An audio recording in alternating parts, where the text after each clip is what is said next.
Hello everyone, welcome you all to my channel law with Shipra. आज हम लोग start कर रहे हैं आर्टिकल 16 से लेकर बाकी के फंडामेंटल राइट्स तक। वन लाइनर सीरीज़ ये हमारी चल रही है। इसमें हम लोगों ने आर्टिकल 15 तक कवर कर लिया था।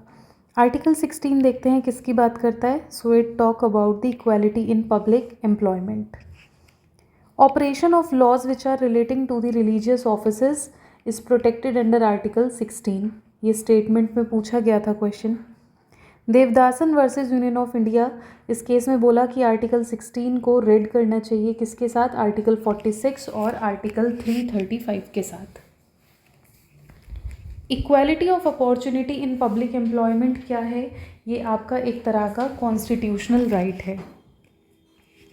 Equality in employment guaranteed to all citizens, याद रखेंगे इसमें नॉन सिटीजन्स नहीं है। आर्टिकल 16 एप्लीकेबल है किसको, only to public employment. State of Kerala versus N M Thomas का केस, ये क्या करता है, ये कहता है कि इक्वालिटी तो होनी चाहिए लेकिन रीजनेबल डिस्क्रिमिनेशन किया जा सकता है। Then appointments which are done beyond the notified vacancies violates the article 14 and article 16.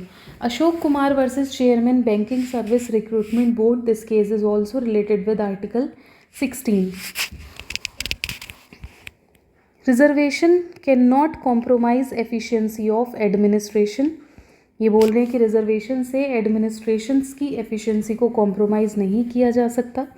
Creamy layer का जो डॉक्ट्रिन है वो इंट्रोड्यूस्ड किया था in Indira Sawhney versus union of India में। फिर इसमें आर्टिकल 16 4A और 4B इम्पॉर्टेंट है, ये आपको याद रखना है। 4A कॉन्सिक्वेंशल सीनियरिटी की बात करता है, 16 4B बैकलॉग वैकेंसीज़ की बात करता है। Then important point is this, carry forward rule को डिक्लेयर कर दिया था invalid in Devadasan versus union of India के केस में। इम्पॉर्टेंट पॉइंट एक ये भी है कि Jat community held not backward under article 16 clause 4 में। रिजर्वेशन की लिमिट को फिक्स किया था 50% इन इंदिरा साहनी। 14B को ऐड किया गया था bye constitutional 81st amendment act 2000 में। 14B अलाउ करता है फिलिंग ऑफ बैकलॉग वैकेंसीज।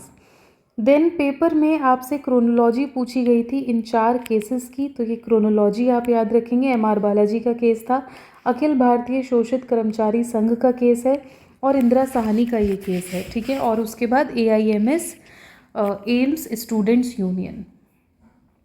इस केस का एक बार अगर क्रोनोलॉजी आया है तो इस बार ईयर पूछ सकता है आपसे मैचिंग में कि इन केसेस के ईयर से इसको मैच करो, और जजेस के नेम भी आपसे ये पूछ सकता है, तो आप एक बार इसको भी देख लेंगे। नेक्स्ट हमसे पूछा गया था Rajeev Kumar Gupta versus union of India 2016 का जो केस है किससे रिलेटेड है, तो ये डील करता है reservation for the person with disabilities से। इंदिरा साहनी के केस में बोला गया था कि रिजर्वेशन इन प्रमोशन को प्रोहिबिट करना चाहिए। इंदिरा साहनी का केस कॉमनली दूसरे नाम से जाना जाता है as a Mandal case. Ramanandan committee constituted to decide the creamy layer issue, तो ये कमेटी का नेम है, ये आप इम्पॉर्टेंटली याद करेंगे। Next we are moving to the article 17 and article 18। इसमें भी कोई ज़्यादा एज सच क्वेश्चन नहीं आए हैं। मेन बस यही पूछा है कि आर्टिकल 17 किसको अबॉलिश करता है, तो अनटचेबिलिटी को। आर्टिकल 18 किसको अबॉलिश करता है, टाइटल्स को। अगर किसी पर्सन को कंपेल कर रहे हो टू परफॉर्म दी स्कैवेंजिंग, तो ये अनटचेबिलिटी में आता है। फिर आर्टिकल 17 को इन्फोर्स कराने के लिए एक एक्ट पास किया गया था, protection of civil rights act 1955। इसका ईयर याद रखना पूछ सकता है। आर्टिकल 17 अनटचेबिलिटी को अबॉलिश कर रहा है, आर्टिकल 18 टाइटल्स को अबॉलिश कर रहा है, ये 2 पॉइंट याद रखना।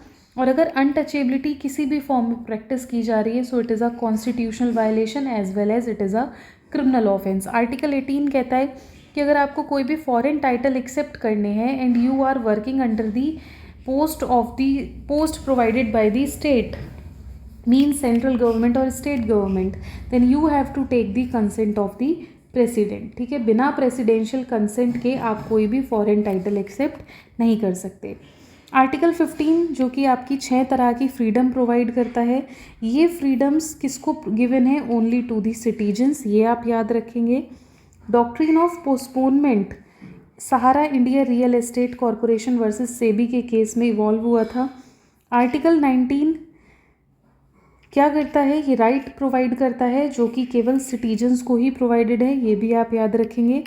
ये जो 6 फ्रीडम्स हैं ये एब्सोल्यूट नहीं है, they are subjected to the reasonable restriction. Then important point is freedom of press not expressly mention in the constitution. Union of India versus Naveen Jindal का केस है, इसमें right to fly national flag को as a fundamental right recognise किया था। Cricket Association of Bengal case, इसके अंदर right to information को recognise किया था। Shreya Singhal versus union of India, इसमें section 66A of the IT act को स्ट्रक डाउन किया था, ईयर याद रखेंगे। राइट टू स्ट्राइक एक फंडामेंटल राइट नहीं है। मधु लिमाय वर्सेस SDM मोनगिर के केस में प्रिवेंटिव प्रोविजंस को अपहेल्ड किया, ये केस भी इंपॉर्टेंट है, पूछा गया है आपसे।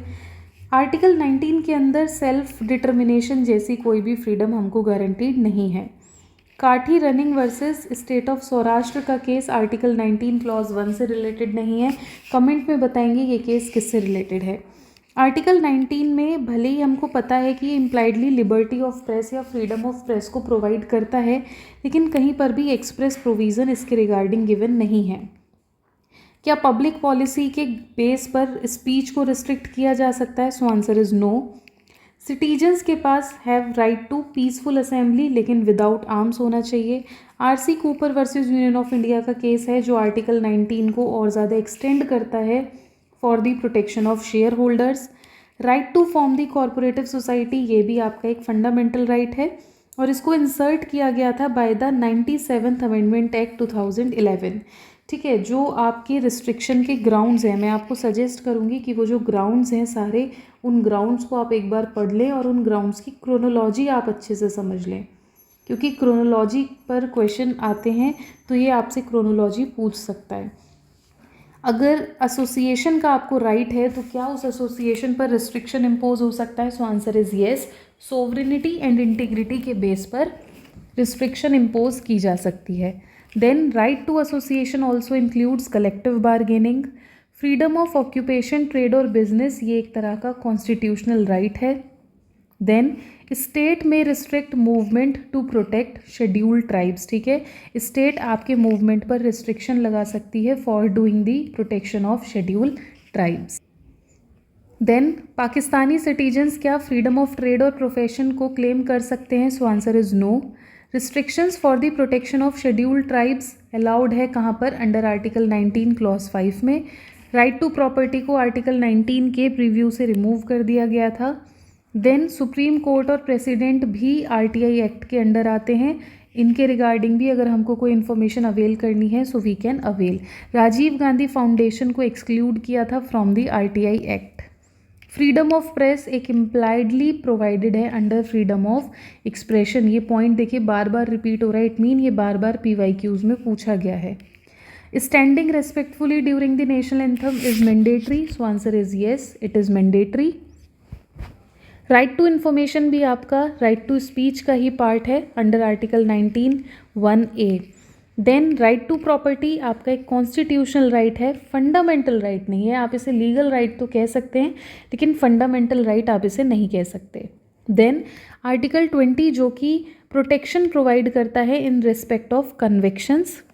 ठीक है, यहाँ पर आर्टिकल 20 से रिलेटेड अगर हम बात करें तो आर्टिकल 20 क्या प्रोटेक्ट करता है? सो इम्पॉर्टेंटली जो पॉइंट आपको याद रखने हैं वो ये कि आर्टिकल 20 प्रोटेक्शन प्रोवाइड करता है against ex post facto laws, double jeopardy और सेल्फ इंक्रिमिनेशन। मतलब कहने का ये है कि किसी भी पर्सन को 2 बार पनिश नहीं किया जाएगा for the same offence. Article 23 against self incrimination भी कहता है, मतलब किसी पर्सन को कंपेल नहीं किया जाएगा कि वो अपने अगेंस्ट एविडेंस प्रोवाइड करे। Selvi versus state of Karnataka 2010 important case है, इसमें बोला कि अगर आप किसी पर्सन को पॉलीग्राफ टेस्ट देने के लिए कंपेल करते हो, फोर्स करते हो, तो ये आर्टिकल 20 क्लॉज 3 का वायलेशन है। ठीक है, और एक इम्पॉर्टेंट पॉइंट ये भी है कि अक्यूज्ड को कंपेल नहीं किया जाएगा कि वो अपने अगेंस्ट टेस्टिफाई करे। आर्टिकल 20 क्लॉज 3 अक्यूज्ड पर्सन्स को प्रोटेक्ट करता है। चलिए और इम्पॉर्टेंट आर्टिकल्स यहाँ पर देख लेते हैं। सो ये कुछ इंपॉर्टेंट पॉइंट्स हैं। नीमो डेबिट बिस फिक्सारी, ये डबल जियोपार्डी की बात करता है, और ऑट्रिफिस ऑक्यूट और ऑट्रिफिस कॉन्विक्ट ये भी डबल जियोपार्डी से ही रिलेटेड हैं। ठीक है। देन इम्पॉर्टेंट पॉइंट एक और है कि जो आर्टिकल 20 है वो किससे रिलेट करता है? So it corresponds to article 11 clause 1 of UDHR, means universal declaration of human rights.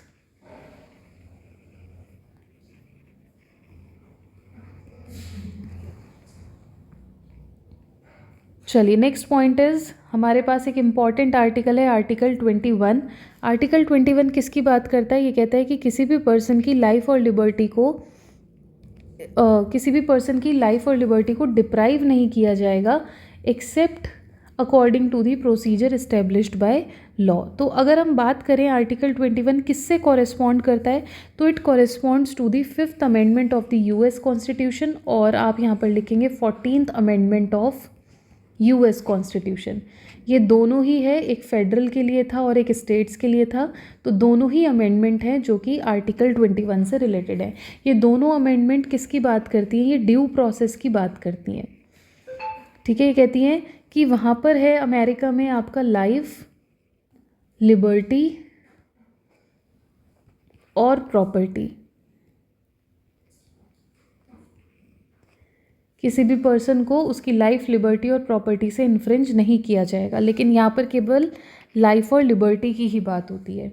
Then Maneka Gandhi case ने आर्टिकल 21 को एक्सपेंड किया। कैसे एक्सपेंड किया? ये कहते हैं कि जो प्रोसीजर इस्टेब्लिश्ड बाय लॉ है ये फेयर होना चाहिए, जस्ट होना चाहिए, रीजनेबल होना चाहिए, आर्बिट्रेरी या डिस्क्रिशनरी नहीं होना चाहिए। तो ये पॉइंट रिलेटेड है आपका मेनका गांधी केस से। Then in Ramlila Maidan case, इस केस में राइट टू स्लीप को रिकॉग्नाइज्ड किया as a fundamental right. Due process doctrine incorporated है हमारे आर्टिकल 21 में, लेकिन इट इज़ इनकॉर्पोरेटेड इम्प्लाइडली, तो ये बात आप याद रखेंगे। देन आर्टिकल 21 का स्कोप किस केस में एक्सपेंड हुआ, ये मैं आपको बता चुकी हूँ, Maneka Gandhi versus union of India. ये जो फ्रेज है प्रोसीजर एस्टेब्लिश्ड बाय लॉ, ये हमने कहाँ से लिया है? So it is borrowed from Japan. Fair trial guaranteed under article 21, क्योंकि जो एक ट्रायल होता है वो एक पर्सन की लाइफ और लिबर्टी दोनों को ही अफेक्ट कर सकता है। ठीक है, और लिबर्टी भी कौन सा? Personal liberty. तो यहाँ पर बोला है कि फेयर ट्रायल होना चाहिए ताकि उस व्यक्ति की लाइफ और लिबर्टी को प्रोटेक्ट किया जा सके, पर्सनल लिबर्टी को प्रोटेक्ट किया जा सके। देन कुछ इंपॉर्टेंट केसेस हैं, PUCL versus state of Maharashtra. इस केस में एनकाउंटर डेथ जो पुलिस करती है उसके लिए कुछ गाइडलाइंस इशू की गई थी। Vishakha versus state of Rajasthan का केस है, ये कहता है कि सेक्सुअल हरेसमेंट नहीं होना चाहिए विमेन का उसके ही वर्क प्लेस पर, अगर ऐसा होता है so it is a violation of human right. Justice KS Puttaswamy versus union of India 2017 का ये केस है, और 9 जजेस की बेंच ने इस केस को डिसाइड किया है। ये राइट टू प्राइवेसी और डिग्निटी को रिकॉग्नाइज्ड करता है। राइट टू डाई आपका इंक्लूडेड नहीं है अंडर आर्टिकल 21, लेकिन पैसिव यूथेंशिया को अलाउ किया गया था अरुणा शानबाग केस में, तो ये आप इंपॉर्टेंटली नोट कर लेंगे। Murli S Deora versus union of India, ये कहता है कि पब्लिक प्लेस पर स्मोकिंग करना आपका कोई राइट टू लाइफ नहीं है, आर्टिकल 21 का ये पार्ट नहीं है। देन राइट टू प्राइवेसी भी आपका आर्टिकल 21 के ही दायरे में आता है। प्राइवेसी एक पर्सन की पर्सनल लिबर्टी से रिलेटेड है। राइट टू स्ट्राइक को कवर नहीं किया गया अंडर आर्टिकल 21, और ये स्टेटमेंट मैं आपको बता ही चुकी हूँ कि राइट प्रोटेक्शन ऑफ लाइफ और पर्सनल लिबर्टी को रिस्पॉन्ड करता है 5th amendment as well as 14th amendment of US constitution. Then ये कहते हैं कि जो प्रोसीजर इस्टेब्लिश्ड बाय लॉ है उसको फॉलो करना है आपको even in the terrorism case. मतलब अगर कोई टेररिस्ट है और अगर उस टेररिस्ट की आप लाइफ और पर्सनल लिबर्टी को इन्फ्रिंज कर रहे हो तो भी आपको आर्टिकल 21 को फॉलो करना पड़ेगा। प्रोसीजर इस्टेब्लिश्ड बाय लॉ के अकॉर्डिंग ही उसका ट्रायल आगे प्रोसीड होगा। देन आर्टिकल 14, 19 और 21 गोल्डन ट्रायंगल बनाते हैं कॉन्स्टिट्यूशन का, और अगर हमको चेक करना है कि कोई लॉ वैलिड है या नहीं तो उसको इस गोल्डन ट्रायंगल में चेक करना चाहिए, क्या ये लॉ इन तीनों आर्टिकल्स को वायलेट तो नहीं कर रहा है। तो इस तरीके से हम गोल्डन ट्रायंगल की बात करते हैं। देन सेफगार्ड अगेंस्ट अरेस्ट कहाँ पर प्रोवाइडेड है? So it is provided under article 22। ये कहता है कि भाई अरेस्ट करने के बाद आप उसको उसके ग्राउंड्स बताओगे, ठीक है, कि किस ग्राउंड्स पर उसको अरेस्ट किया है, और अपने ही चॉइस के वो लीगल प्रैक्टिशनर से अपने आप को रिप्रेजेंट कर सकता है। ये सारी चीज़ें बात करती है आर्टिकल 22। आर्टिकल 22 में जो प्रिवेंटिव डिटेंशन लॉज हैं वो एक तरह से एक्सेप्शन है आर्टिकल 22 का। प्रिवेंटिव डिटेंशन लॉज रिस्ट्रिक्ट करते हैं लाइफ और लिबर्टी को। मैक्सिमम प्रिवेंटिव डिटेंशन कितना है as per article 22 clause 4, it is of 3 month, लेकिन इसमें भी एक्सेप्शंस है, इंक्रीज़ किया जा सकता है, तो इसकी एक्सेप्शंस भी वहाँ पर प्रोवाइडेड है कि किस केस में। देन आर्टिकल 23 और 24 आपका राइट अगेंस्ट एक्सप्लॉयटेशन की बात करता है। आर्टिकल 23 दो चीज़ों को प्रोहिबिट करता है, ट्रैफिक इन ह्यूमन बींग्स और फोर्स्ड लेबर।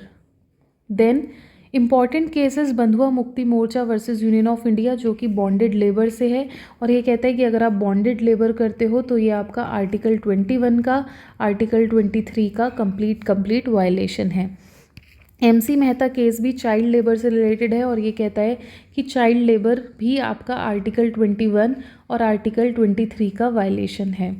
एम्प्लॉयमेंट अगर आप किसी व्यक्ति से करा रहे हो, मिनिमम वेजेस उसको नहीं दे रहे हो, तो ये आपके आर्टिकल 23 का वायलेशन है। ये क्वेश्चन पूछा गया है। एक इम्पॉर्टेंट केस था दीना वर्सेस यूनियन ऑफ इंडिया, उसमें बोला कि जेल में जो कैदी होते हैं अगर उनसे अनपेड काम लिया जाता है तो वो भी फोर्स्ड लेबर में आता है। देन आर्टिकल 24 प्रोहिबिट करता है चाइल्ड लेबर को, लेकिन ध्यान देने वाली बात यह है कि ये चाइल्ड लेबर को प्रोहिबिट करता है इन हैज़ार्डस एम्प्लॉयमेंट। किसी भी बच्चा जो कि 14 ईयर से बिलो है वो किसी भी फैक्ट्रीज़ और माइंस में काम नहीं कर सकता, क्योंकि फैक्ट्रीज़ और माइंस कैसी होती हैं, हैज़ार्डस एम्प्लॉयमेंट की कैटेगरी में आती है। Then article 25 to 28 freedom of religion की बात करता है। तो फ्रीडम ऑफ रिलीजन में क्या है कि आपको फ्रीडम ऑफ कंसाइंस है, freedom of profession, practice, propagation है, लेकिन ये जो रिलीजियस फ्रीडम है ये एब्सोल्यूट नहीं है, नॉट एन एब्सोल्यूट राइट। इस पर रिस्ट्रिक्शन इम्पोज की जा सकती है। रिस्ट्रिक्शन कैन बी इम्पोज्ड, और किस ग्राउंड्स पर? ये ग्राउंड्स आपको दिख रहे हैं, पब्लिक ऑर्डर, मोरालिटी और health. Then social justice is not an independent restriction under article 25। Social justice का कोई भी एज सच रिस्ट्रिक्शन नहीं दे रखा है आर्टिकल 25 में, तो ये ग्राउंड्स याद रखिएगा। पूछ लेता है कि किस किस ग्राउंड्स पर रिस्ट्रिक्शन इम्पोज किया जा सकता है। देन इम्पॉर्टेंट पॉइंट जो आपको याद करना चाहिए वो ये है, ये वाला case John Vallamattom versus union of India 2003 के केस में इंडियन सक्सेशन एक्ट के कुछ ऐसे प्रोविजंस थे जो लग रहा था कि ये डिस्क्रिमिनेटरी है, तो उनको स्ट्रक डाउन किया गया था। आर्टिकल 25 में हिंदूज़ में कौन कौन इंक्लूडेड है, तो याद रखना सिख, जैन और बुद्धिस्ट। और अगर हिंदूज़ की आपको डेफिनेशन देखनी है तो हिंदू मैरिज एक्ट को आप देख सकते हो, वहाँ पर आपकी हिंदूज़ की डेफिनेशन प्रोवाइडेड है। Then construction of religious places on the government land, क्या ये भी आर्टिकल 25 प्रोवाइड करता है? So answer is no. State restriction impose कर सकती है on the religious gathering for the public health reasons, ठीक है। Election commission covering party symbols during the election, क्या ये आर्टिकल 25 को वायलेट करता है? So it does not violate article 25। Religious, आप ये नहीं कह सकते कि इलेक्शन कमीशन ने कोई ऐसा इलेक्शन सिंबल यूज़ किया है जिससे हमारा राइट टू रिलीजन वायलेट हो रहा है या कुछ डिस्क्रिमिनेटरी लग रहा है। So no, it is not a violation of article 25। Then religious instructions can not be imparted in holy state funded institution under article 28। Then article 29 to article 30 किसकी बात करता है? ये बात करता है कल्चरल और एजुकेशनल राइट की। आर्टिकल 29 प्रोटेक्ट करता है माइनॉरिटी के इंटरेस्ट को, ठीक है। आर्टिकल 30 बेनिफिट करता है, प्रोवाइड्स करता है बेनिफिट्स किसको? माइनॉरिटी इंस्टीट्यूशन को। माइनॉरिटी आर्टिकल 29 और 30 में कौन कौन सी है? एक रिलीजन और एक लैंग्वेज। तो रिलीजन के बेस पर माइनॉरिटी और लिंग्विस्टिक माइनॉरिटी रिकॉग्नाइज करता है। ये इंपॉर्टेंट पॉइंट है, ये आपके LLM एंट्रेंस में भी पूछा गया था और नेट में भी पूछा गया है कई बार। So by the virtue of Article 29 and Article 30, minorities have right to establish and administer their educational institution of their own choices. ठीक है, आर्टिकल 30 स्पेशली प्रोटेक्ट करता है एजुकेशनल राइट्स को. देन आर्टिकल 32 ही इम्पॉर्टेंट है जो कि कॉन्स्टिट्यूशनल रेमेडीज़ की बात करता है, जो कहता है कि अगर आपका कोई भी फंडामेंटल राइट इन्फ्रिंज हुआ है तो आप डायरेक्टली सुप्रीम कोर्ट अप्रोच कर सकते हैं. कॉन्स्टिट्यूशनल रेमेडीज़ किसको प्रोवाइडेड है? So it is provided to all person. एक इम्पॉर्टेंट स्टेटमेंट था डॉक्टर B.R. अम्बेडकर का, तो उन्होंने बोला था कि आर्टिकल 32 हार्ट एंड सोल है किसकी? कॉन्स्टिट्यूशन की. ये इम्पॉर्टेंट है, ये कई बार पूछ लिया जाता है. तो डॉक्टर B.R. अम्बेडकर का नेम याद रखना और इनकी स्टेटमेंट याद रखना और ये याद रखना कि किस आर्टिकल के बारे में इन्होंने बोला है. By the virtue of article 32 you can directly approach the supreme court अगर आपका कोई भी फंडामेंटल राइट का वायलेशन हुआ है तो. एक इम्पॉर्टेंट पॉइंट मैं यहाँ पर ही बता देती हूँ, आर्टिकल 226 में आप हाई कोर्ट को अप्रोच कर सकते हैं, लेकिन हाई कोर्ट को अप्रोच करने के लिए आपका फंडामेंटल राइट या किसी भी तरह का लीगल राइट भी अगर वायलेट हुआ है तो भी you can approach the high court. लेकिन जब आप सुप्रीम कोर्ट की बात करते हैं तो केवल फंडामेंटल राइट के इन्फोर्समेंट के लिए ही जाया जा सकता है. तो स्कोप किसका वाइड है? तो अगर हम देखें कि हाई कोर्ट का जो स्कोप है वो थोड़ा सा वाइड है as compare to supreme court in this matter. Then right to constitutional remedy भी एक तरह का फंडामेंटल राइट है. आर्टिकल 32 आपको एक राइट देता है कि you can approach the supreme court. There is no fundamental right to approach the high courts. So I think this statement is not truly correct because अच्छा हाँ, यहाँ पर हम ये बोल सकते हैं कि फंडामेंटल राइट्स के लिए और लीगल राइट्स के लिए हाई कोर्ट जाया जा सकता है. चलिए, इस स्टेटमेंट को अभी आप नहीं देखेंगे, मुझे ये स्टेटमेंट कुछ डिस्प्यूटेड लग रहा है. Then enforcement of fundamental right आप कैसे करवाएंगे? To the writ jurisdiction. तो रिट्स में आपको बता देती हूँ, रिट्स में आपके पास आती है habeas corpus, mandamus, prohibition, certiorari, then quo warranto. ठीक है, हैबियस कॉर्पस में जब किसी पर्सन को इलीगली डिटेन किया जाता है तो उसकी बॉडी को मंगाया जाता है. To have the body of habeas corpus issue होगा. कोई मैंडेटरी काम था और वो किसी पर्सन ने नहीं किया तो मैंडेमस की रिट इशू होती है. किसी एक्शन को रोकना है तो प्रोहिबिशन. सर्शररी में कहते हैं टू सर्टिफाई कि जो भी व्यक्ति ने कोई काम किया है उसने वो किस अथॉरिटी से किया, उसको सर्टिफाई कराने के लिए सर्शररी की रिट इशू होती है. Then quo warranto means by what authority. अगर आपको ये देखना है कि कोई पब्लिक पोस्ट है या कोई पब्लिक ऑफिस है और वो किसी ने होल्ड किया है तो आप क्यो वारंटो का रिट इशू करके उससे पूछ सकते हैं कि by what authority you are holding this office.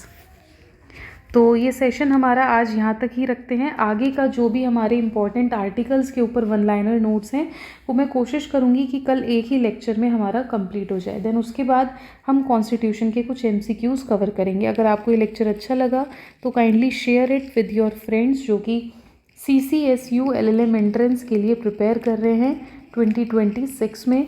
और अगर आपको ये अच्छा लगा तो प्लीज़ वीडियो को लाइक कीजिएगा और चैनल को सब्सक्राइब कीजिएगा.